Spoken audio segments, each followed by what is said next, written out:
और जी, तो ratio analysis. देखें, हमें अकाउंटिंग फ्रेमवर्क पता है क्या होता है। अकाउंटिंग फ्रेमवर्क के अंदर हम सबसे पहले डबल एंट्रीज बनाते हैं, then T accounts, trial balance, and then income statement और स्टेटमेंट ऑफ फाइनेंशियल पोजीशन बना के लास्ट काम जो होता है हमारा स्टेक होल्डर्स को ये सारी इंफॉर्मेशन कम्युनिकेट कर देने का, उसके अंदर हम रेशियो एनालिसिस करते हैं। रेशियो एनालिसिस, अब आपके पास जो डिफरेंट कैटेगरी के रेशियो है उसमें सबसे पहली कैटेगरी है आपकी प्रॉफिटेबिलिटी रेशियोज की, जो कि एएस के अंदर भी होता है। रिसोर्स यूटिलाइजेशन रेशियोज, जो कि अगेन एएस में होता है। लिक्विडिटी रेशियोज, जो कि अगेन एएस में होता है। तो इन्वेस्टमेंट रेशियोज जो है वो आपके लिए थोड़े से नए होंगे। इन्हीं के ऊपर हमारी ज़्यादा वर्किंग भी होगी। और अगर ये भी कहा जाए कि एग्जामिनर के अंदर जो भी फोकस होता है टेस्ट का, वो भी थोड़ा सा इन्वेस्टमेंट रेशियोज की तरफ ज़्यादा होता है। बट ऐसा नहीं है कि आप बाकी चार रेशियोज को जो एएस वाले हैं ये कहो कि वो आते ही नहीं है। वो भी बिल्कुल इक्वली इंपॉर्टेंट है और एग्जाम्स के अंदर टेस्ट होते हैं। So starting of with profitability ratios, as the word suggest, ये रेशियोज वो रेशियोज है जो कि बिजनेस के प्रॉफिट्स के बारे में बात करेंगे। बिजनेस की जितने भी प्रॉफिट के मैट्रिक्स हैं, या कह लो कि जब आप एक बिजनेस की प्रॉफिटेबिलिटी चेक करने जाते हो, तो प्रॉफिटेबिलिटी चेक करने के लिए जो आप इंडिकेटर्स या जिन फिगर्स को आप रेफर करना चाहोगे, those are basically your profitability ratios. के मुनाफे में बिजनेस है या नुकसान में बिजनेस है, ये हमें प्रॉफिटेबिलिटी रेशियोज से को देख के पता चल जाता है। अच्छा, इसमें से कुछ चीजें तो बहुत सिंपल है, बहुत ऑब्वियस है। जैसे नेट सेल्स आपको पता है, सेल्स माइनस सेल रिटर्न होता है। कॉस्ट ऑफ गुड सोल्ड आपको पता है, opening inventory plus purchases minus closing inventory कर दे तो कॉस्ट ऑफ गुड सोल्ड निकल के आ जाता है। ठीक है। एंड देन ओनर्स कैपिटल आपको पता है कि भाई ओनर ने कितना पैसा डाला हुआ है, that's going to be equal to total assets minus total liability, जो कि आपके अकाउंटिंग इक्वेशन भी है, that is capital is equal to asset minus liabilities. उसके बाद अगर मैं कैपिटल एम्प्लॉयड की बात करूं, तो कैपिटल एम्प्लॉयड काफी टेस्ट भी होता है। कैपिटल एम्प्लॉयड का मतलब होता है कि आपके बिजनेस के अंदर जो लॉन्ग रन के अंदर पैसे इन्वेस्ट हुए हुए हैं, that is the capital employed. Long run के अंदर जब मैं पैसों की इन्वेस्टमेंट की बात करता हूं, तो एक तो ओनर की इक्विटी आ गई। जो ओनर है, जो शेयर होल्डर है, उसने जो पैसे डाले में वो लॉन्ग टर्म पे डाले में ना, क्योंकि एक मैं इतना बड़ा प्लांट लगा रहा हूँ या कोई बिजनेस कर रहा हूँ तो मैं 2-4 महीने के लिए नहीं कर रहा होता, मेरा जो है वो लॉन्ग टर्म होराइजन होता है। तो एक तो ओनर का जो पैसा लगा हुआ है वो लॉन्ग रन कैपिटल के अंदर आएगा। और दूसरा, अगर किसी क्रेडिटर ने, अगर किसी उधार देने वाले ने, लेंडर ने मुझे लॉन्ग टर्म के ऊपर पैसे दिए हुए हैं, तो देखिए अगर मैं आपको 2 दिन के लिए, देखिए मैं अगर आपको 2 दिन के लिए पैसे दे रहा हूँ ना, या लेट से बिजनेस के केस में बात किया जाए तो मैं आपको 2 महीने 6 महीने का कोई शॉर्ट टर्म लोन दे रहा हूँ। तो शॉर्ट टर्म लोन मैं आपको इसलिए दे रहा हूँ क्योंकि भाई मुझे आपके ऊपर लॉन्ग टर्म पे भरोसा नहीं है। क्योंकि जितना ज्यादा लोन का होराइजन होगा, उतनी ज्यादा मेरा रिस्क होगा ना। मैं आपको एक लोन देता हूँ 10 लाख रुपए का, आप कहते हो मैं 5 साल बाद दूंगा। और मैं आपको एक लोन देता हूँ 10 लाख रुपए का और आप कहते हो मैं आपको 5 महीने बाद दूंगा। तो 5 महीने अगर बाद वाले सिनेरियो पे बात की जाए तो उसमें मेरा एज ए लेंडर रिस्क कम है, क्योंकि मुझे पता है 5 महीने बाद पैसे आ जाएंगे। अगले 5 सालों में अगर वही सेम अमाउंट आ रही है तो मेरा रिस्क बहुत ज्यादा बढ़ जाता है। एंड जब ये मैं रिस्क लेता हूँ एज अ बैंक, क्योंकि हमें पता है बैंक बिजनेसेस को लॉन्ग टर्म के ऊपर लोन देती है, तो लॉन्ग टर्म में जब वो बिजनेस को लोन दे रही है तो उसके जो अमाउंट है लोन की, नॉन करेंट लाइबिलिटी की, वो भी as a long run investment count करी जा सकती है। लॉन्ग रन इन्वेस्टमेंट के से ज्यादा बेहतर वर्ड यूज ये हो सकता है कि लॉन्ग रन के अंदर जो पैसे बिजनेस के अंदर मौजूद है, वो दो तरीकों से मौजूद है। या तो ओनर ने डाले हुए हैं, या किसी ने आपको नॉन करंट लायबिलिटी दी हुई है, जो कि मोस्ट प्रॉब्ली बैंक होते हैं या डिबेंचर होते हैं। तो कैपिटल एम्प्लॉयड का जो फॉर्मूला होता है, इसके मल्टीपल फॉर्मूलाज हैं, बट अपेरेंटली सारे फॉर्मूलाज एक ही तरफ जाके मर्ज करते हैं। Formula number 1 is non current asset plus current asset, यानी कि आपका टोटल एसेट में से अगर सिर्फ करंट लाइबिलिटी का पोर्शन निकाल दो, नॉन करंट लाइबिलिटी का पोर्शन ना निकालो, तो कैपिटल एम्प्लॉयड निकल के आ जाता है। एक और तरीका इसका यह है कि आपके पास अगर ओनर्स इक्विटी है, यानी कि आपने total assets minus total liability करके ओनर्स इक्विटी निकाल लिया है, तो आप जिसको हम कैपिटल भी कहते हैं, तो उस कैपिटल के अंदर भी अगर आप नॉन करंट लायबिलिटी ऐड कर देते हो, तो आपके पास कैपिटल एम्प्लॉयड निकल कर आ जाता है। सबसे जो इसका बेसिक फॉर्मूला है वो ये वाला है कि भाई अगर आपके पास तमाम एसेट्स और लाइबिलिटीज की इंफॉर्मेशन मौजूद है, तो आप जो है वो सिर्फ टोटल एसेट्स को ऐड करके करंट लायबिलिटी को माइनस कराओगे, तो अपेरेंटली आपके पास आपका कैपिटल एम्प्लॉयड निकल कर आ जाएगा। और दूसरा फॉर्मूला जो अक्सर इस्तेमाल कैपिटल एम्प्लॉयड को हम इन्वेस्टमेंट फॉर लॉन्ग टर्म बोल सकते हैं ना? कह सकते हैं, बिल्कुल कह सकते हैं। So that is how you will apparently calculate capital employed. Capital employed के बाद ग्रॉस प्रॉफिट हमें पता है, sales minus cost of sale कर दो तो ग्रॉस प्रॉफिट आ जाता है। नेट प्रॉफिट निकालने के लिए हम ग्रॉस प्रॉफिट में से एक्सपेंसेस को माइनस कर देंगे तो नेट प्रॉफिट आ जाएगा। Gross profit markup, this is important. इसका फॉर्मूला है gross profit divided by cost of sale multiply by 100। ये बताता है कि आपका बिजनेस कितना ग्रॉस प्रॉफिट कमा रहा है परसेंटेज की टर्म्स में, इन टर्म्स ऑफ कॉस्ट। कि अगर लेट से मैं कहता हूं ना कि यार मुझे एक, मैं अगर ये टिश्यू पेपर्स बेचता हूँ और ये टिश्यू पेपर का लेट से एक डब्बा मुझे 100 रुपए का मिलता है, और कॉस्ट बता रहा हूँ ये मुझे 100 रुपए का कॉस्ट पे पड़ता है, और फिर मैं कहता हूँ कि मैं 100 रुपए के ऊपर 20% अपना रख रहा हूँ, यानी कॉस्ट के ऊपर 20% मैं अपना रख रहा हूँ, तो दैट इज माई मार्कअप जो कि मैं अपने बिजनेस के लिए रख रहा हूँ। तो gross profit markup is gross profit divide by cost of sales times 100। जबकि ग्रॉस प्रॉफिट मार्जिन का formula gross profit divided by net sales है। यहाँ सिर्फ सेल्स लिखा हुआ है, इसको मैं क्लियर कर दूं कि नेट सेल्स है टाइम्स 100, जो कि बताता है कि भाई अगर मैंने एक चीज को एक सर्टेन प्राइस पे बेचा है, सेलिंग प्राइस पे, तो उसमें से कितना परसेंटेज मेरी कंपनी का, मेरे बिजनेस का प्रॉफिट है। तो that is gross profit margin. Net profit margin के अंदर जो है वो हम न्यूमरेटर में नेट प्रॉफिट रखते हैं, और डिनोमिनेटर के अंदर अगेन खाली सेल्स नहीं आती, नेट सेल्स आती है। And net profit divide by net sales times 100, ये आपका नेट प्रॉफिट मार्जिन निकल के आ जाएगा, जो कि अगेन ये बता रहा है कि भाई आपके बिजनेस ने सर, ओवरऑल कितना प्रॉफिट कमाया है as in terms of sales. जी बोलिए। नेट सेल्स क्या है? नेट सेल्स बेटा, सेल्स माइनस सेल रिटर्न, सबसे पहली चीज आपको ये बताई ना। नेट सेल सबसे पहले दिखाया था, नेट सेल जिसको हम टर्नओवर भी कह सकते हैं, that is sales minus sale return. क्या आपके बिजनेस ने जितने का माल बेचा, उसमें से अगर जितनी की रिटर्न आई है वो माइनस कर दो, तो sale minus sale return, that is your net sales. अच्छा, then we have expenses to sales ratio. Expenses to sales ratio बहुत सिंपल है, ये बताता है the formula is expenses upon sales times 100। ये बताता है कि बिजनेस ने जो है वो $1 की सेल करने के लिए कितने डॉलर का एक्सपेंस इनकर किया। तो अगर एक बिजनेस का expense to sale ratio let's say है 0.6 का, तो वो बता रहा है कि बिजनेस को $1 की सेल कमाने के लिए $0.6 का एक्सपेंस इनकर करना पड़ता है। एक्सपेंस टू सेल रेशियो निकालने का एक और फॉर्मूला ये भी है, क्योंकि देखो एक्सपेंस टू सेल रेशियो क्या है कि भाई $1 की सेल के लिए कितने डॉलर का एक्सपेंस करना पड़ रहा है। तो अगर कोई बच्चा जिसके पास ग्रॉस प्रॉफिट मार्जिन हो और नेट प्रॉफिट मार्जिन हो, और वो दोनों मार्जिन का डिफरेंस ले ले, तो आपको पता है कि ग्रॉस प्रॉफिट और नेट प्रॉफिट के अंदर जो मार्जिन के अंदर जो डिफरेंस होता है, वो डिफरेंस प्योरली एक्सपेंसेस की वजह से एग्जिस्ट कर रहा होता है। तो अगर आप नेट प्रॉफिट मार्जिन और ग्रॉस प्रॉफिट मार्जिन का डिफरेंस ले लो, तो that would also represent expense to sale ratio, कि भाई $1 की सेल कमाने के लिए बिजनेस ने कितने डॉलर का एक्सपेंस इंकर किया।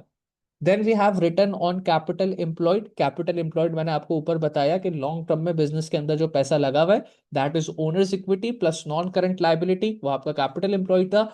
उसके ऊपर अब हमें रिटर्न निकालना है, तो रिटर्न तो आपको पता है प्रॉफिट से निकलता है, प्रॉफिट्स लेकिन अब मैं कौन से वाले लूंगा। If I am calculating return on capital employed, मैं जो प्रॉफिट्स लूंगा मैं net profit before interest and tax लूंगा, जिसको हम लोग प्यार से प्रॉफिट फ्रॉम ऑपरेशंस या ऑपरेटिंग प्रॉफिट भी कह के बुलाते हैं। तो ये एक बहुत इंपॉर्टेंट चीज है जो आपने याद रखनी है। आरओसीई के अंदर, रिटर्न ऑन कैपिटल एम्प्लॉयड के अंदर, net profit before interest and tax divided by capital employed times 100 करेंगे तो रिटर्न ऑन कैपिटल एम्प्लॉयड आ जाएगा। रिटर्न ऑन नेट एसेट्स की बात करी जाए तो अगेन सेम है, ऑपरेटिंग प्रॉफिट जो कि net profit before interest and tax है, उसको डिवाइड बाय नेट एसेट से करा दूंगा।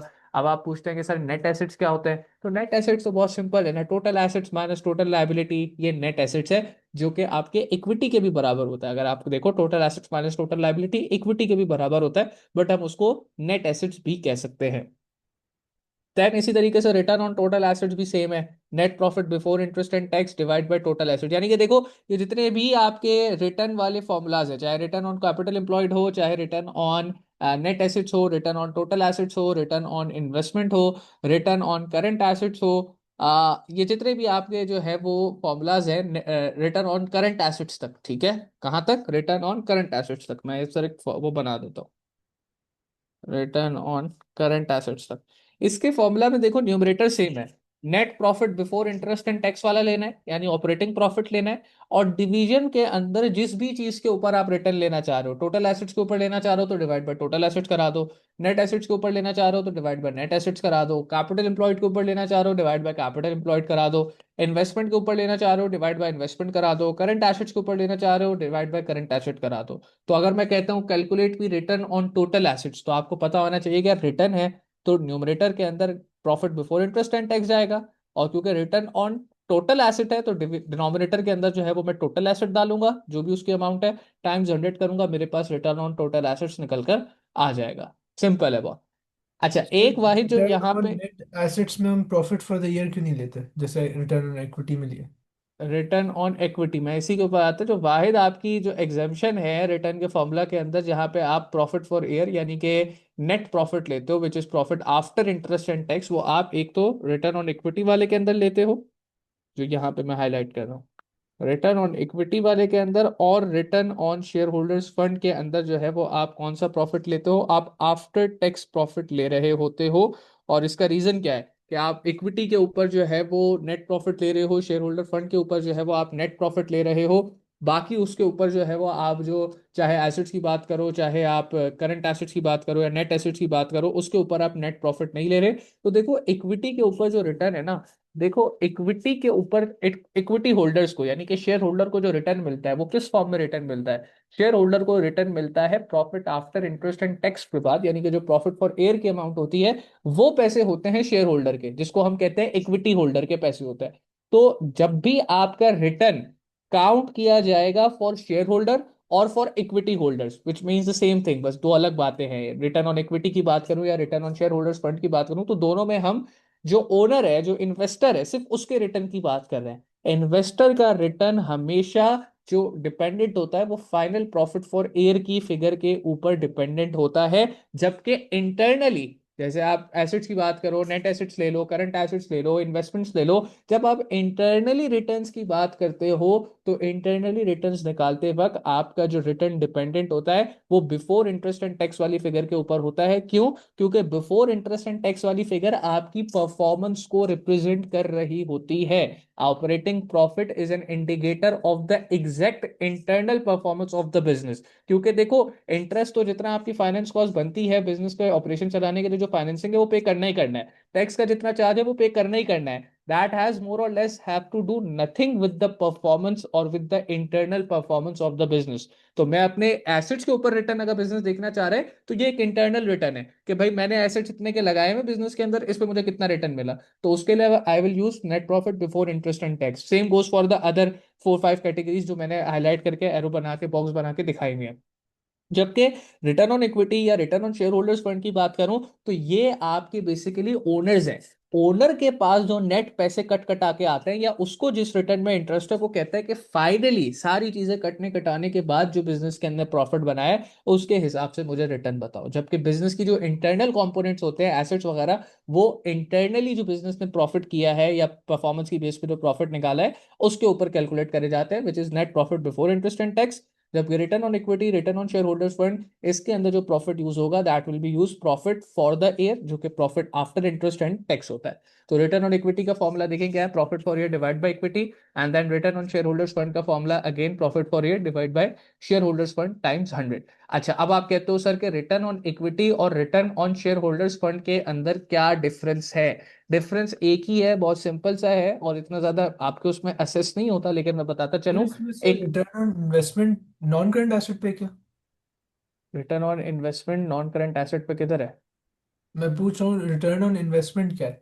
रिटर्न ऑन इन्वेस्टमेंट क्या, आपने जो इन्वेस्टमेंट, बिजनेस भी तो इन्वेस्टमेंट करता है, बिजनेस भी तो कई जगहों पे इन्वेस्टमेंट्स करता है। अगर मैं अपना बिजनेस चला रहा हूँ तो मैं एज अ बिजनेस भी तो मल्टीपल जगहों पे इन्वेस्टमेंट करूंगा। हो सकता है मैं कोई प्लांट लगा रहा हूँ, या हो सकता है जो है मैं अपना क्या कहते हैं, जस्ट मैंने किसी कंपनी के शेयर्स खरीद के रख लिए हूँ, मैंने किसी फंड में पैसे डाल दिए हूँ, मैंने कोई लेट से कोई किसी कंपनी को चलाने के लिए कुछ उसको उधार दे दिया, वो भी मेरी इन्वेस्टमेंट है। तो उसके ऊपर जो अच्छा, भी मेरी इन्वेस्टमेंट है उसके ऊपर रिटर्न निकालना। तो सर अच्छा, इसमें क्यों आ रहा है ये बिफोर इंटरेस्ट एंड टैक्स? क्योंकि बेटा ये इक्विटी होल्डर का नहीं है ना, ये कंपनी का ही है, कंपनी के इन्वेस्टमेंट है, इक्विटी होल्डर के अच्छा, लिए मैं बात तो नहीं मैं कर ये बोल रहा सकता इंटर। हूँ वो जो कैश फ्लो फ्रॉम ऑपरेशंस था उसमें आपने लिखा था ना, तो ये वहीं से आ रहा है, वही वाला रिटर्न ऑन इन्वेस्टमेंट है। मैंने कैश फ्लो फ्रॉम ऑपरेशंस के अंदर तो को मुझे बात याद नहीं आ रही कि कैश रिटर्न फ्लो स्टेटमेंट का जो इन्वेस्टमेंट वाला अच्छा, वो सेक्शन तो था। इन्वेस्टमेंट एक्टिविटीज में सही। वो डिफरेंट था, वो डिफरेंट था। तो अच्छा, इन्वेस्टमेंट से रिलेटेड है। ये इन्वेस्टमेंट जो भी बिजनेस इन्वेस्टमेंट कर रहा है उससे रिलेटेड है। बिजनेस किसी भी फॉर्म के अंदर इन्वेस्टमेंट कर सकता है, तो मैंने आपको बताया किसी फंड में पैसे डाल दिए, किसी कंपनी के शेयर्स खरीद लिए, कोई भी तरीके से बिजनेस इन्वेस्टमेंट कर रहा है तो उन इन्वेस्टमेंट्स के ऊपर वो अपना रिटर्न देखना चाह रहा है, तो that is how it will be calculated, net profit before interest and tax over investment. अब वो इन्वेस्टमेंट क्या की है वो सवाल के अंदर या जो भी बिजनेस है उसके कॉन्टेक्स्ट के अंदर प्रोवाइडेड होगा। सर इसके अंदर return on non current asset नहीं होता? कौन से उसमें? रिटर्न आरओआई में। ओवर किसी भी चीज का रिटर्न पूछ सकता है, किसी भी चीज का रिटर्न पूछ सकता है, लेकिन अगर आप ये कह रहे हो कि सर आरओआई के अंदर जो इन्वेस्टमेंट है वो सिर्फ नॉन करंट एसेट के ऊपर है, तो नहीं, ऐसा नहीं है। इन्वेस्टमेंट मल्टीपल जगहों पे हो सकती है, कैश टू स्टेटमेंट वाले इन्वेस्टमेंट एक्टिविटी से उसको लिंक ना करो। वहां पे सिर्फ नॉन करंट एसेट के ऊपर जो पैसे लगते हैं तो उस पर बात करते थे, यहाँ पे हम जनरली जितनी भी इन्वेस्टमेंट बिजनेस कर रहा है उसके ऊपर बात कर रहे हैं। तो इक्विटी के अलावा कोई भी होगा उसमें बिफोर इंटरेस्ट एंड टैक्स वाले बिल्कुल उसमें? बिल्कुल, equity and share holders fund के अलावा। अच्छा, equity and share holders fund के अंदर अब फर्क क्या है, कि आप कहते हो सर रिटर्न ऑन इक्विटी और return on shareholders fund फर्क क्या है? तो इक्विटी के अंदर बेसिकली आपके ओनर कैपिटल और तमाम जितनी भी बेसिकली आपके रिजर्व्स हैं वो सब आ जाती है, यानी कि इन शॉर्ट कहा जाए, जो आपको मैंने एलिमेंट्स ऑफ इक्विटी पढ़ाए थे वो सारी की सारी चीजें इसके अंदर इंक्लूड हो जाती हैं, except for only one thing and that is preference share capital.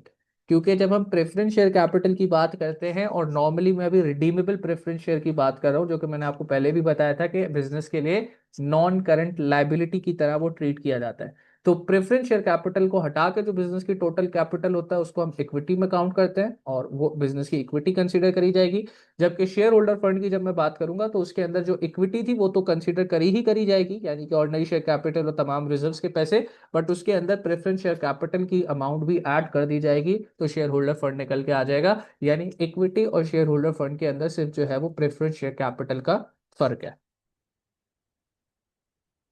अच्छा जी, अब इसके बाद अगर हम आए तो हमने अभी ये देख लिए प्रॉफिटेबिलिटी रेशियोज में। अच्छा, ये जितने भी रिटर्न के रेशियोज थे सारे मोर और लेस, क्योंकि रिटर्न की बात हो रही है तो प्रॉफिटेबिलिटी रिलेटेड, तो और आपने देखा कि हर जगह कुछ ना कुछ प्रॉफिट का इंडिकेटर जो इनकम स्टेटमेंट वाली चीजें थी प्रेफरेंस वो शेयर ही होल्डर के लिए इस्तेमाल होती। रेशियो नहीं होगा आप कह रहे हैं? क्या? प्रेफरेंस शेयर होल्डर के लिए ये रेशियो नहीं एप्लीकेबल है, सिर्फ ऑर्डिनरी के नहीं, लिए?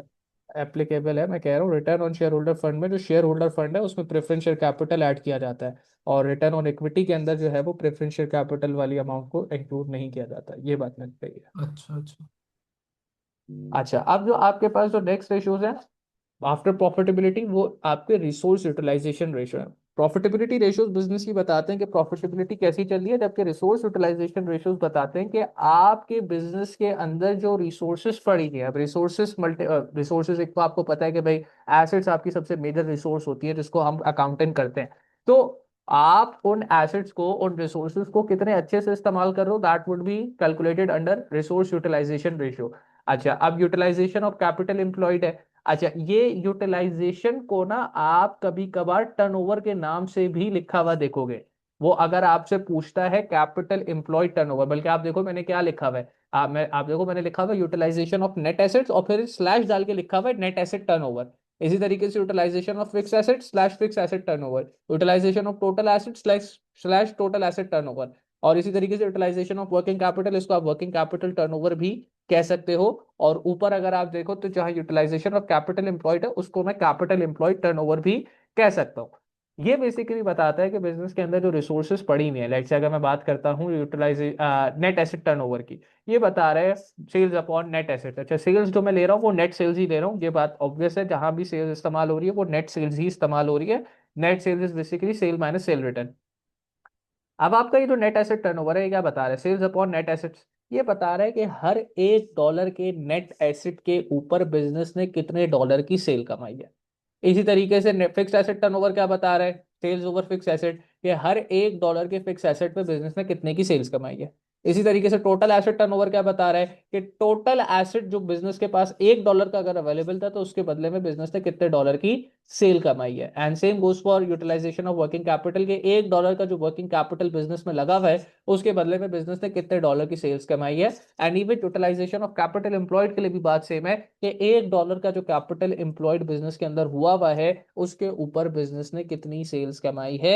ये तमाम रेशोज आपको टाइम्स में आंसर देते हैं और इनको याद रखना भी बहुत सिंपल है।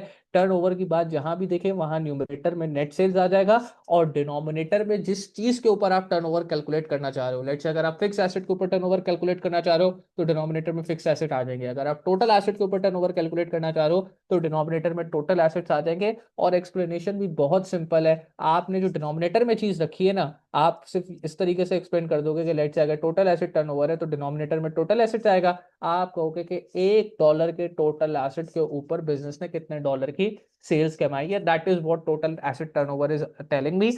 ये हमें मदद कहाँ पे करता है, देखो जब मैं अपने बिजनेस के ये रिसोर्स यूटिलाइजेशन रेशियोज को दूसरे बिजनेस के इन सेम रेशियोज से कंपेयर कराऊंगा तो अगर मेरे बिजनेस का जो टोटल एसेट टर्नओवर है वो ₹2 है या $2 है, और अगले बिजनेस का टोटल एसेट टर्नओवर जो मेरा कंपेटिटर है वो $4 है, तो मुझे पता चल रहा है कि यार जहां मैं $1 के नॉन करंट एसेट के ऊपर सिर्फ $2 कमा पा रहा हूँ, मेरा कंपेटिटर $1 के नॉन करंट एसेट पे $4 कमा रहा है। तो वो ऐसा क्या कर रहे हैं जो मैं नहीं कर रहा? वो अपनी रिसोर्सेज को बेहतर तरीके से इस्तेमाल कर रहा है। हो सकता है भाई कि आपका, अगर आपकी सिर्फ एक शिफ्ट लगती है मशीनरी के ऊपर, यानी आप 9 to 5 की सिर्फ एक शिफ्ट चलाते हो मशीन को, वो हो सकता है 9 to 5 की भी शिफ्ट चलाता हो, और फिर आगे कोई जो है वो 7 to 3 की भी शिफ्ट चला रहा हो, जिसकी वजह से वो अपने सेम एसेट्स को आपसे ज्यादा बेहतर तरीके से यूटिलाइज कर पा रहा है।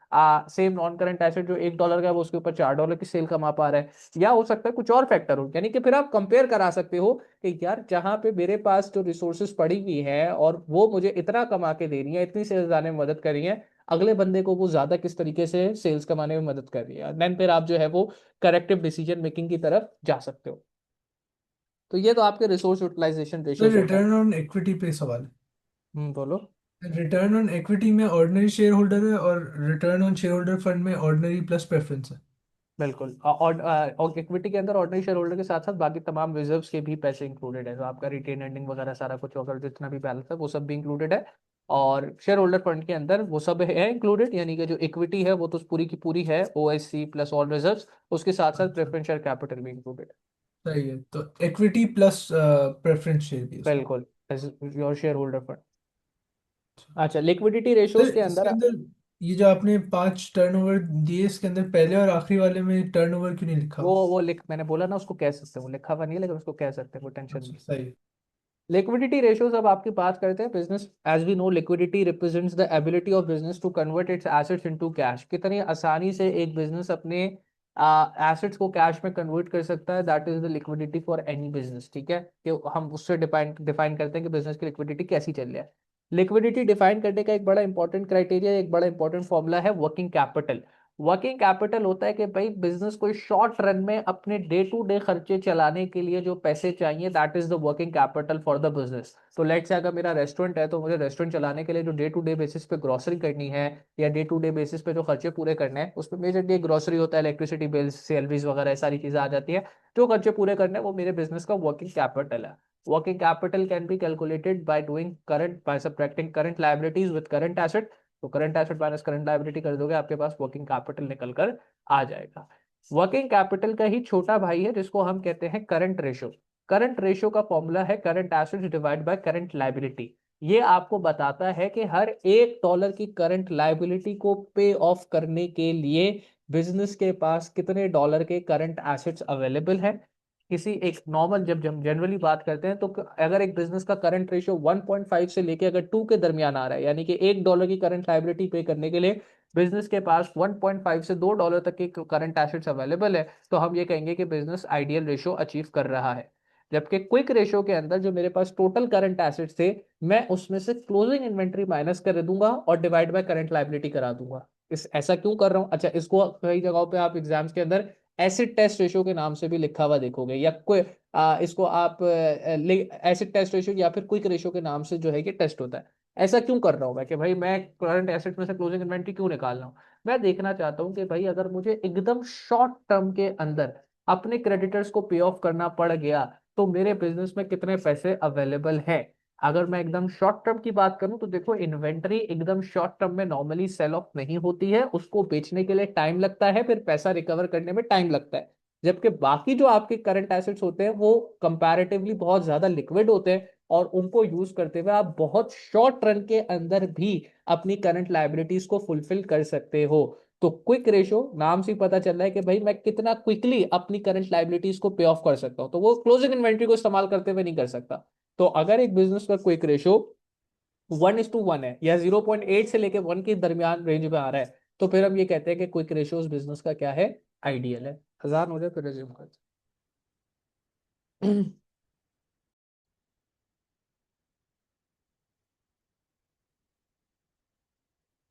अच्छा जी, लिक्विडिटी रेशियोज में हमने अभी डिस्कस कर लिया सबसे पहले working capital, that is current assets minus current liability. Business को जो शॉर्ट टर्म में बिजनेस चलाने के लिए पैसे चाहिए, that is working capital. Then current ratio which is current asset over current liability, इसका आइडियल रेशियो 1.5 से 2 तक होता है, और ये बताता है कि हर $1 की करंट लायबिलिटी पे ऑफ करने के लिए बिजनेस के पास कितने डॉलर के करंट एसेट्स अवेलेबल है। जबकि क्विक रेशियो बात करता है कि अगर मुझे बहुत इमीडिएटली अगर अपनी पेमेंट्स करनी पड़ जाए, अपनी लायबिलिटीज को सेटल करना पड़े, तो क्लोजिंग इन्वेंट्री को हटाने के बाद मेरे पास कितना करंट एसेट अवेलेबल है, और हर $1 की जो करंट लायबिलिटी मेरे पास पड़ी हुई है एक्सक्लूडिंग क्लोजिंग इन्वेंट्री, मेरे पास उस लायबिलिटी को सेटल करने के लिए कितने डॉलर के करंट एसेट अवेलेबल है। तो अगर किसी बिजनेस का क्विक रेशियो जनरली कहा जाता है 1 के आसपास है, 1.1 या 0.9 इस तरीके से है, तो वो फिर बिजनेस की लिक्विडिटी अच्छी, या क्विक रेशियो कह लो, आइडियल कंसीडर किया जाता है। अच्छा, ये जो आपके पास नीचे अभी कुछ रेशियोज ये वाले आए हैं, ठीक है, करंट और क्विक रेशियो के बाद, जिसमें आपका इन्वेंट्री टर्नओवर है, ये बेसिकली रिसोर्स यूटिलाइजेशन के अंदर लिखे जाने चाहिए थे, लेकिन ये नीचे लिखे हुए, तो मैं यहाँ पे मेंशन कर देता हूँ कि ये आपके रिसोर्स यूटिलाइजेशन रेशियोज है। हाँ, ये कुछ हद तक बिजनेस की जो है वो लिक्विडिटी रेशियोज के लिक्विडिटी के बारे में भी डिफाइन करते हैं, और आपको एक बेसिकली आइडिया दे देते हैं कि बिजनेस की लिक्विडिटी कैसी चल रही होगी, बट इनका असल काम रिसोर्स यूटिलाइजेशन पे है। और अगर देखा जाए कि ये पास पेपर्स में अगर आप पूछो सर किस नाम से टेस्ट होते हैं, कि ये रेशो अगर टेस्ट होगा तो रिसोर्स यूटिलाइजेशन के नाम से होगा, लिक्विडिटी के नाम से, तो पास पेपर्स के अंदर भी ये ज्यादातर आपको रिसोर्स यूटिलाइजेशन के नाम से ही टेस्ट होते हुए दिखेंगे। लेकिन अगर लिक्विडिटी के नाम से टेस्ट हो जाए या पूछ लिए जाए, तो फिर आप उसके अंदर लिक्विडिटी वाला एस्पेक्ट भी डिफाइन कर सकते हो, क्योंकि मैंने कहा कि ये कुछ हद तक लिक्विडिटी का आइडिया भी देते हैं। It's a combination of resource utilization and liquidity ratio. सबसे पहले है आपका inventory turnover. Sir inventory turnover वो भी रेट्स पास के पे अंदर। पास पेपर्स में ये टेस्ट होते हैं सारे रेशियोज? बिल्कुल बेटा, तभी पढ़ रहे, वरना हमें अच्छा, क्या जरूरत है सब क्योंकि पढ़ने। सिलेबस में इनमें से सिर्फ ये वर्किंग कैपिटल साइकिल है मेंशन। ना ना ना ना, सारे सारे टेस्ट होते हैं।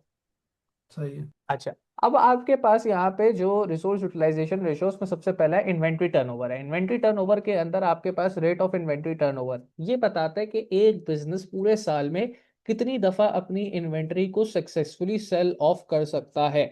इसका फॉर्मूला है cost of good sold divided by average inventory. Average inventory क्या होती है बिजनेस की? Opening inventory plus closing inventory divide bye 2। ये आपको बता देती है कि बिजनेस ने ओवर द इयर्स कितने की ऑन एन एवरेज इन्वेंट्री अपने पास होल्ड करी है। So when you do cost of good sold divide by average inventory, जो रेट ऑफ इन्वेंट्री टर्नओवर है वो आपको बताता है कि बिजनेस ने कितना दफा एक साल में अपनी इन्वेंट्री को कंप्लीटली सेल ऑफ कर लिया है। जितना ज्यादा रेट ऑफ इन्वेंट्री टर्नओवर उतना ज्यादा बिजनेस के लिए अच्छा है, क्योंकि वो बता रहा है कि उतनी जल्दी जल्दी बिजनेस माल बेच रहा है। एक बिजनेस का रेट ऑफ इन्वेंट्री टर्नओवर 50 है, दूसरे का 100 है, तो मैं 100 वाले बिजनेस को अच्छा कंसीडर करूंगा, क्योंकि उस 100 वाले बिजनेस ने ट्वाइस द टाइम्स अपनी इन्वेंट्री को कंप्लीटली सेल ऑफ कर दिया है। जबकि मैं अगर इन्वेंट्री टर्नओवर डेज की बात करूं, तो ये भी मोर और लेस सेम ही एक तरीके से चीज है, बस इसका फॉर्मूला रिवर्स है। जहां पे रेट ऑफ इन्वेंट्री टर्नओवर के लिए आप cost of good sold divide by average inventory कर रहे थे, और वो आपको बता रहा था कि कितनी दफा साल में आपने अपनी इन्वेंट्री को कंप्लीटली सेल ऑफ किया है। इन्वेंट्री टर्नओवर इन डेज, जिसका formula average inventory divide by cost of sale multiply by 365 है, ये आपको बताता है कि आप कितने दिनों में अपनी इन्वेंट्री को कंप्लीटली बेच देते हो। यानी अगर आज आप अपना स्टॉक फुल कराते हो, तो उसके बाद आपको कितने दिन लगेंगे अपने माल को कंप्लीटली सेल ऑफ कर देने में। That is inventory turnover in days. तो मोर और लेस दोनों सेम बातें ही करते हैं, और दोनों ये बताते हैं कि बिजनेस कितना जल्दी अपने माल को बेच रहा है, अपनी इन्वेंट्री को सेल ऑफ कर रहा पा रहा है। Then we sir have the पहला वाला रिसीवेबल। कितने टाइम्स इन 1 ईयर है? यस, टाइम्स बेसिकली कि एक साल में आप कितनी दफा अपनी इन्वेंट्री कितनी को दफा? कंप्लीटली सेल ऑफ कर पा रहे हो। दूसरा सर तो डेज की। लेकिन ये फॉर्मूला तो ये नहीं रिप्रेजेंट कर रहा कि एक यूनिट एवरेज इन्वेंट्री पे कितनी कॉस्ट ऑफ सेल है। नहीं, ऐसा तो कुछ नहीं रिप्रेजेंट कर रहा। आप टोटल टोटल अमाउंट लिखते हो, एवरेज इन्वेंट्री की भी अमाउंट आती है और कॉस्ट ऑफ सेल्स की भी अमाउंट आती है, ऐसा अच्छा, कुछ नहीं। मतलब इसकी न्यूमरेटर में कॉस्ट ऑफ सेल्स क्यों है? कॉस्ट ऑफ सेल इसके न्यूमरेटर में इसलिए कि आप बता रहे हो कि आपने ड्यूरिंग द ईयर जो माल बेचा उसकी कॉस्ट कितनी है, डिवाइड बाय एवरेज इन्वेंट्री के साल के शुरू और एंड में मिला के एवरेज कितना आप होल्ड कर रहे हो। तो लेट से अगर एक बिजनेस के पास एवरेज पे मैं कहता हूँ उसकी कॉस्ट ऑफ सेल $50,000 है, कि उसने पूरे साल में 50,000 की कॉस्ट का माल बेचा, और इन्वेंट्री में उसके पास कुछ एवरेज करके $5,000 का माल हम कहते हैं पड़ा हुआ है। तो अगर एक बिजनेस की कॉस्ट ऑफ सेल 50,000 है, और उसके पास इन्वेंट्री जो माल उसके पास एवरेज पड़ा हुआ होता है at any given point and time वो 5,000 का पड़ा हुआ है, तो इसका मतलब ये है कि उसने टोटल 10 दफा अपनी इन्वेंट्री को 5,000 टाइम्स 10 करो तो 10 दफा बनता है ना, तो उसका मतलब ये है कि 10 दफा उसने अपनी इन्वेंट्री को कंप्लीटली सेल ऑफ किया है। तो एक बिजनेस है 5,000, समझो एक बिजनेस है अपना, उसने अपना स्टॉक फुल कराया, कितने का स्टॉक फुल हुआ? 5,000 का फुल हुआ। वो बिका, फिर उसने फुल कराया, वो बिका, फिर उसने फुल कराया, ऐसा काम उसने पूरे साल में 10 दफा किया है। और ये हमें कैसे पता है, क्योंकि उसकी कॉस्ट जो है वो पूरी टोटल 50,000 है और इन्वेंट्री उसके पास एवरेज पे 5,000 की पड़ी रहती है। तो दैट इज हाउ वी मतलब अगर कितनी दफा कैलकुलेटेड। सेल ऑफ करने से रिलेटेड है तो सेल्स नहीं आना चाहिए? नहीं, जरूरी नहीं है कि सेल्स है। फिर आप उसको आप कहो कि सर इसको सेल्स पे लेके आए, तो मैं लेके आ सकता हूँ, लेकिन ये करना अब जो है वो करने के अंदर टाइम ये लगेगा कि मैं ऊपर सेल्स रखूँ और नीचे मैं average inventory at selling price कर दूँ, तो भी आंसर सेम आएगा। न्यूमरेटर में आप सेल्स रख लो, डिनोमिनेटर के अंदर आप average inventory at selling price रखो, यानी कि उसके अंदर मार्कअप मार्जिन इंक्लूडेड रखो, तो आंसर सेम आएगा। बट वो फिर फजूल की ख्वारी है ना, क्योंकि इन्वेंट्री आपके पास जो मेंटेन हो रही होती है, जो कॉस्ट आपके पास एसओएफपी की, क्योंकि सारी फिगर्स आप एसओएफपी से उठाते हो, तो इन्वेंट्री की फिगर आपको कहीं भी एट सेलिंग प्राइस नहीं मिलेगी, वो हमेशा आपको एसओएफपी के अंदर कॉस्ट प्राइस पे मिलेगी। तो आप करना चाहो तो आप कर सकते हो, लेकिन फिर वो ये है कि आपको बिजनेस का मार्कअप मार्जिन पता होना चाहिए। आप इन्वेंट्री को उठा के मार्कअप मार्जिन पे लेके जाओ और फिर सेल्स की फिगर को average inventory at the selling price से ऊपर से डिवाइड कराओ, तो आपके पास निकल के आएगा। ओके। अच्छा जी, फिर आपका है receivable collection period. Receivable collection period बताता है कि वंस आपने क्रेडिट के ऊपर अपने कस्टमर को माल बेच दिया, तो आप कितने दिनों में उससे पैसे रिकवर कर लेते हैं। इसका फॉर्मूला है trade receivable divided by credit sales multiply by 365। 365 ये बेसिकली जितना शॉर्टर उतना ज़्यादा बिजनेस के लिए अच्छा है, कि मैं माल बेच के जितना जल्दी अपने ट्रेड रिसीवेबल से पैसे रिकवर कर रहा हूँ, उतना ज़्यादा मेरे बिजनेस के लिए ये फायदेमंद कंसीडर किया जाएगा। उसके बाद है आपके पास पेबल पेमेंट पीरियड। ये उसका रिसीवेबल कलेक्शन पीरियड का ऑपोजिट है। रिसीवेबल कलेक्शन पीरियड क्या कह रहा है कि मैं माल बेचने के बाद कितने दिनों में पैसे रिकवर कर लेता हूँ। पेबल्स पेमेंट पीरियड बता रहा है कि मैं जब उधार पे सप्लायर से माल खरीदता हूँ, तो उसके कितने दिनों के बाद अपने सप्लायर को जो है वो पेमेंट कर देता हूँ। उसका फॉर्मूला है ट्रेड पेबल। अच्छा, ये जो ट्रेड रिसीवेबल ले रहा हूँ या ट्रेड पेबल ले रहा हूँ, ये मैं हमेशा साल के आखिरी में जो ट्रेड रिसीवेबल पेबल पड़ेगा उसको ले रहा हूँ, एंड देन उसको मैं डिवाइड करा दूंगा trade payable divide by credit purchases multiply by 365। ये बात याद रखिएगा कि आपके पास ये जितने भी डेज वाले आंसर हैं, चाहे ट्रेड रिसीवेबल टर्नओवर हो, चाहे ट्रेड पेबल टर्नओवर हो, या इन्वेंट्री टर्नओवर डेज हो, इनको आप हमेशा राउंड अप करके लिखेंगे। देन उसके बाद आपके पास आ जाता है वर्किंग कैपिटल सर मैं साइकिल। तो नोट नहीं समझा। क्या नोट नहीं समझे? अब वो डिविडेंड पे ये अगला, ये थोड़ा इसके फॉर्मेटिंग ऊपर लिखा हुआ है, नीचे से ओके। नीचे वाली चीज से लिखा है। जब आप इन तीनों चीजों को कंबाइन करते हो ना, आपका सबसे पहला आ गया इन्वेंट्री टर्नओवर डेज, दूसरा आ गया आपका ट्रेड रिसीवेबल टर्नओवर डेज, और तीसरा आ गया आपका ट्रेड पेबल टर्नओवर। जब आप इन, या जिसको हम पेबल्स पेमेंट पीरियड कह रहे हैं, जब आप तीनों चीजों को कंबाइन करते हो, तो आपके पास वर्किंग कैपिटल साइकिल निकल के आ जाती है, which is inventory turnover in days plus receivable collection period minus payable payment period. मैं कितने दिनों में माल बेच रहा हूँ, प्लस मुझे माल बेचने के बाद कितने दिनों में पैसा रिसीव हो रहा है, माइनस जो माल मैंने सप्लायर से खरीदा था मैं उसको कितने दिनों में पैसे पे कर रहा हूँ। वर्किंग कैपिटल साइकिल बिजनेस की जितनी शॉर्टर हो उतना ज्यादा बिजनेस के लिए बेनिफिशियल है, क्योंकि वो ये बताती है कि आप अपने वर्किंग कैपिटल को, जो कि आपका शॉर्ट टर्म का पैसा है, उसको कितनी जल्दी रिकवर कर लेते हो। जितनी ज्यादा जल्दी आप अपने वर्किंग कैपिटल को रिकवर करते हो, इसका मतलब ये होता है कि आप उतनी ज्यादा दफा सेल्स कर रहे हो, ठीक है, या उतना बेहतर आप ये कह लो कि आप अपने वर्किंग कैपिटल को मैनेज कर रहे हो। और जितना बेहतर आपका वर्किंग कैपिटल मैनेज होगा, उतनी ज्यादा आप सेल्स कर सकते हो और उतना ज्यादा आप अपेरेंटली प्रॉफिट भी कमा सकते हो।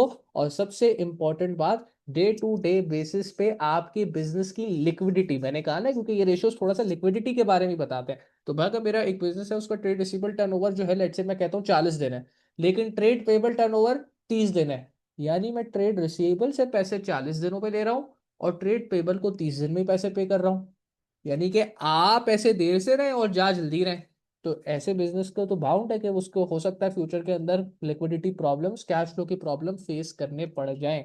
इसी तरीके से अगर एक बिजनेस की वर्किंग कैपिटल साइकिल बहुत लंबी है, लेट से मेरे कंपैटिटर की वर्किंग कैपिटल साइकिल से 50 दिन हो, मेरी वर्किंग कैपिटल साइकिल 80 दिन है, तो मेरी वर्किंग कैपिटल साइकिल क्यों लंबी है भाई, मैं कहाँ पैसे जो है वो छोड़ रहा हूँ। हो सकता है मेरा कलेक्शन पीरियड बहुत लेट हो सकता है मैं अपने क्या कहते हैं सप्लायर्स को बहुत जल्दी पैसे पे कर रहा हूँ, हो सकता है मुझे इन्वेंट्री बेचने में बहुत ज्यादा दिन लग रहे हो। जो भी रीजन है उसकी वजह से अगर मेरा वर्किंग कैपिटल साइकिल बढ़ता है, तो उसका मतलब यह है कि वो बिजनेस की परफॉर्मेंस को to the downwards, to the deterioration side लेके जाएगा। ये हो गए आपके resource utilization ratios, liquidity ratios and profitability ratios. ये सर सारे वर्किंग के सारे। कैपिटल साइकिल ज्यादा है तो कैश फ्लो बेहतर है ना?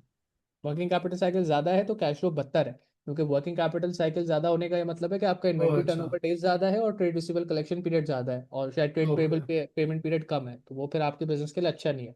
द सर शॉर्टर द लेकिन वर्किंग अगर कैपिटल पेबल साइकिल। ज्यादा होगा तो वर्किंग कैपिटल भी लंबाई कंसीडर किया जाएगा ज्यादा। नहीं नहीं नहीं बेटा, देखो अगर मैं कहता हूँ ना, यहाँ पे अगर मैं आपको एग्जांपल से समझाऊं, एक बिजनेस है, मैं कहता हूँ उसके इन्वेंट्री टर्नओवर 50 दिन का है, 50 दिन में उसने अपना माल कंप्लीटली बेच दिया, फिर 50 दिन में उसने पैसे रिकवर कर लिए किससे, ट्रेड रिसीवेबल से। और फिर मैं कहता हूँ कि ट्रेड पेएबल को अगर एक बिजनेस, एक दो सिनेरियो है, एक बिजनेस 30 दिन में पेमेंट कर रहा है, तो इसका वर्किंग कैपिटल साइकिल 50 + 50 100 - 30 70 डेज बन के आया। जबकि ऑन दी अदर हैंड अगर मैं बात करूं ना, एक बिजनेस है, उसने भी 50 दिन लिए माल बेचने में, 50 दिन लिए इन्वेंट्री ट्रेड रिसीवेबल से पैसा कलेक्ट करने में, और ट्रेड पेबल को उसने लेट से कहो कि रुला दिया। रुलाने से मुराद ये है कि उसने उससे बहुत लेट पेमेंट की, 60 दिनों में पेमेंट की। तो इस बिजनेस का वर्किंग कैपिटल साइकिल 40 डेज है। अच्छा, जब आप बात करते हैं नॉर्मली कि सर अब कौन सा बिजनेस बेहतर है, ऑप्शन वन बिजनेस ए या बिजनेस बी, तो भाई working capital cycle business B का छोटा है, तो मैं तो यही कहूंगा कि बिजनेस बी बेहतर है। लेकिन हाँ, बिजनेस बी कि अगर तो या दो बातें होंगी ना, बिजनेस भी बेसिकली इन्वेंट्री टर्नओवर और ट्रेड रिसीवेबल टर्नओवर तो दोनों का सेम है। जहां फर्क है वो है ट्रेड पेबल टर्नओवर में। तो अगर एक बिजनेस, जो बिजनेस बी है, वो 60 दिनों में बिजनेस को रीपे कर रहा है अपने सप्लायर को, और जबकि बिजनेस के 30 दिनों में रीपे कर रहा है, तो अब कॉस्ट बेनिफिट एनालिसिस होगा। देखो वर्किंग कैपिटल साइकिल सब कुछ नहीं है, एक बहुत इंपॉर्टेंट मेट्रिक है, लेकिन सब कुछ नहीं है। अगर तो जो बंदा 60 दिनों के अंदर पेमेंट कर रहा है, हो सकता है उसको कुछ कैश डिस्काउंट ही ना मिल रहा हो, जबकि जो बिजनेस है जो 30 दिन में पैसे पे कर रहा है, उसको सप्लायर से बड़ा अच्छा डिस्काउंट मिल रहा हो। तो जब वो 30 दिनों में पैसे पे कर रहा है, ठीक है, उसकी वर्किंग कैपिटल साइकिल बढ़ गई, लेकिन आप देखो जो उसको डिस्काउंट रिसीव हो रहा होगा, उसकी बेसिस पे इसकी प्रॉफिटेबिलिटी बढ़ जाएगी।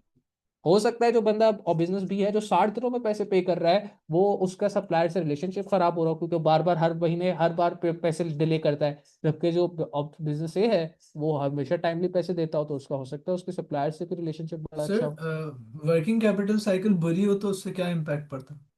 कैश फ्लो के मसले आते हैं, क्योंकि आपका वही बात है ना, अगर आपकी वर्किंग कैपिटल साइकिल बुरी होने का मतलब है कि ज्यादा टाइम आपको लग रहा है, वर्किंग कैपिटल साइकिल आपकी प्रोलॉन्ग है, जैसे 70 डेज है। तो देखो अगर तो इंडस्ट्री एवरेज ही 70 डेज है, तो फिर उसको बुरा नहीं कंसीडर किया जाएगा। लेकिन आपके कंपेटिटर की 40 दिन और आपकी 70 दिन है, तो इसका मतलब ये है कि या तो आप माल बेचने में बहुत टाइम लगा रहे हो, या आप पैसा कलेक्ट करने में बहुत टाइम लगा रहे हो, या फिर आपकी जो पेमेंट्स हैं वो सप्लायर्स को आप बहुत जल्दी जल्दी पे कर रहे हो। तो वो फिर आपकी लिक्विडिटी को ही जाके हिट करेगा, आपके कैश फ्लो प्रॉब्लम्स वो क्रिएट कर सकता है कि बार बार अगर आपकी वर्किंग कैपिटल साइकिल डिले हो रही है, तो आप डेफिनेटली फिर आपको कुछ ना कुछ कैश फ्लो प्रॉब्लम्स कभी ना कभी फेस करने पड़ेंगे। सही है सर। सर, जी। इससे रिलेटेड थ्योरी है या क्वेश्चन भी हैं? क्वेश्चन क्वेश्चन भी आएंगे, पहले वो हो सकता है आपसे कैलकुलेट कराए, जैसे मैंने यहाँ पे inventory turnover in days calculate कराए, जैसे हमने यहाँ पे फॉर्मूला देखा था। देन वो हो सकता है आपसे कैलकुलेट कराए ट्रेड रिसीवेबल टर्नओवर, ठीक है, फिर वो हो सकता है आपसे कैलकुलेट कराए ट्रेड पेबल टर्नओवर। और तीनों कैलकुलेट कराने के बाद एंड में बोले बताओ वर्किंग कैपिटल साइकिल क्या है। तो ये जो फॉर्मूलाज हैं, ये फॉर्मूलाज, ये जैसे इसका वर्किंग कैपिटल साइकिल का ये फॉर्मूला है, तो ये आपको फॉर्मूला अप्लाई करना आना चाहिए। तो फॉर्मूलाज बेसिकली सर, आपको इसमें कोई याद होने चौथी चाहिए। चीज आएगी वर्किंग कैपिटल साइकिल? नहीं, बस इसमें यही तीन चीज़ें आती सही। हैं। सर अभी हम P3 कर रहे हैं ना सर? जी जी बेटा, ये P3 का लास्ट टॉपिक है, रेशियो एनालिसिस। Okay sir. ठीक है जी, तो यहाँ पे हमारे जो है वो तीन तरीके के रेशियोज हो गए। सबसे पहले हमने देखा प्रॉफिटेबिलिटी, देन हमने देखा लिक्विडिटी, और फिर हमने रिसोर्स यूटिलाइजेशन रेशियोज कर लिए हैं। लास्ट रेशियो जो हमारा बाकी है वो इन्वेस्टमेंट रेशियो बाकी है, जिसको हम नेक्स्ट क्लास में देखते हैं।